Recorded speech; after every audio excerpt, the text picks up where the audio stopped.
আনিসুর রহমান আশরাফি সাহেব একটা ওয়াজের মধ্যে বলছিলেন, একটা কুকুর মরে যাওয়ার পর ওইটা থেকে যেই পরিমাণ দুর্গন্ধ ছড়ায় তার চেয়ে বেশি দুর্গন্ধ ছড়ায় একটা বেপরদা নারী।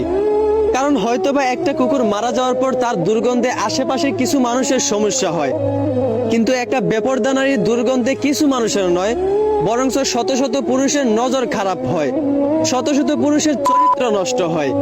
একটা বেপরদা নারী যখন রাস্তা দিয়ে হেঁটে যায় তখন পুরুষের ইচ্ছা না থাকার সত্ত্বেও ওই বেপরদা নারীর দিকে নজর চলে যায়। এখন কিছু মেয়েরা বলবে এইখানে তো পুরুষের দোষ, নারী যেমনি মন চায় তেমনি চলুক, পুরুষের নজর ঠিক রাখলেই তো হয়।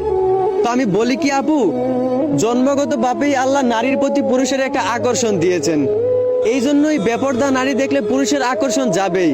এইখানে পুরুষের দোষ দিয়া লাভ নাই, আল্লাহ এই আকর্ষণটা দিয়েছেন। এই জন্য তো আল্লাহ নারীদেরকে পর্দায় থাকতে বলছেন, যেন কোনো পুরুষের খারাপ নজর নারীদের দিকে না পড়ে। এখন আপনারা যদি রাস্তাঘাটে বেপরদায় চলাফেরা করেন আর কোনো পুরুষ আপনাদের দিকে খারাপ নজরে তাকালে আপনারা তার নজর ঠিক করতে বলেন, তাহলে তো এইটা কোনো শিক্ষিত মেয়ের পরিচয় হতে পারে না। কোনো ভদ্র ফ্যামিলির মেয়ে কোনোদিন রাস্তাঘাটে বেপরদায় চলাফেরা করবে না আর কারণ নজর ঠিক করার কথাও বলবে না।